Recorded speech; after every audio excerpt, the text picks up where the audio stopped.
Hello, lovely. Congratulations on your candidacy. Thank you very much. How do you feel, and I don't expect you to big up the competition, but never mind the demise of the UBP, but the MP that you're going up against is a stolen in St. George's, Mr. Swan.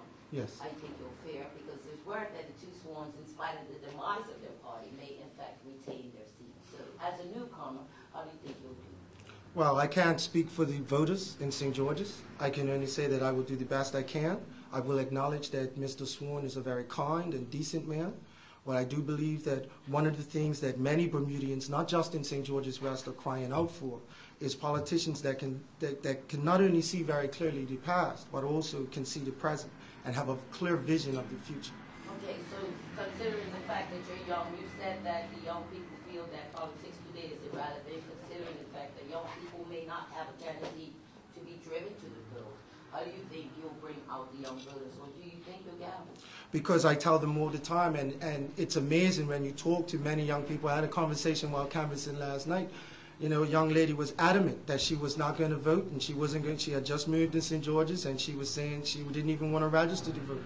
And we sat down and we had a conversation. She was kind enough to give me some time, and we got to talking. You know, it is incumbent upon my generation and the generations under me that we do the same thing that my parents did and that my grandparents did.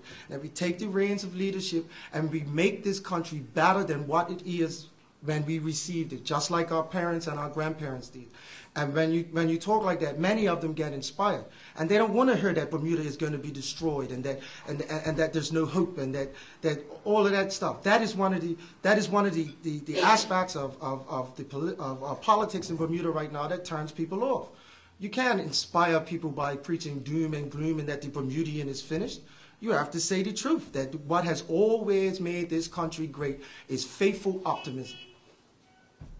So to the young voter reading an article tomorrow who says to heck with politics, I'm not voting as a young grassroots mayor who even drinks and goes to clubs with young people who say we could be buddies, but I'm not voting, you say? I say you should always vote. Political participation is a sword. Register to vote. I tell everybody that. Now, I can't make them do it, but it is my hope. I nourish that proud hope that the young people will realize the power that they have at the ballot box. The more young people go out to vote, the more politicians like myself, like Madame Premier, like the opposition leader, the more they will see that the demographics, they have to cater to their interests and their needs. And this gets shown out by the amount of young people that vote. And one of the things that I am totally against is people who encourage young people not to vote, because we are the demographic that has the least amount of representation in the House of Parliament. We are the most powerless group politically in Bermuda, and people would still encourage us not to vote. That is not conducive to building a bigger and better Bermuda that is good for everyone.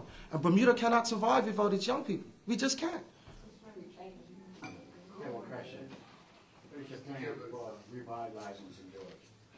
Well, I know that right now things are being looked into about expanding municipal boundaries, possibly even maybe moving the docks down that area.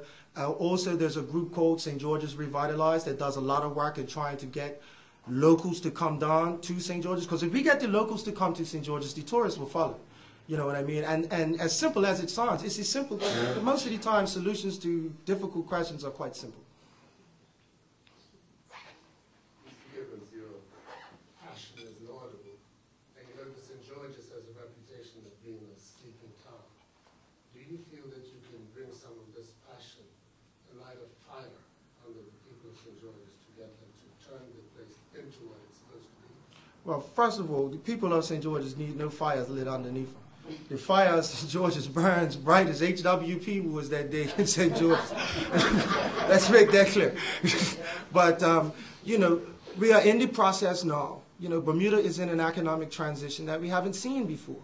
This is the biggest transition that we've seen since we gave up whaling and farming and we went into tourism. And right now we're making a new transition. And 21st century ideas are coming to the fore, and people are working hard. Not just me. You have members of the corporation, members of private groups like St. George's Revitalized. And, you know, you got art walks happening. You get the locals to come to St. George's, and St. George's will be reborn. And there was some question, and not to bring a negative, about whether in fact Mr. Gibbons would be put forward with the party to run. I see you announced it, but just to highlight, can you speak to anything about that? No, I think that clearly, I think you've heard, what you've heard from our candidate has been probably the most passionate endorsement of why he's earned a seat at the table.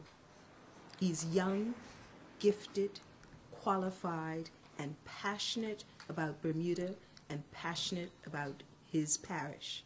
And I think that anybody listening to him, especially from his parish, should be very proud and feel that they will have a fierce advocate. I think he's also been very clear as to the importance of youth participation, and he's been, I think, almost, I suppose, he's been very uncompromising in showing how important it is for participation.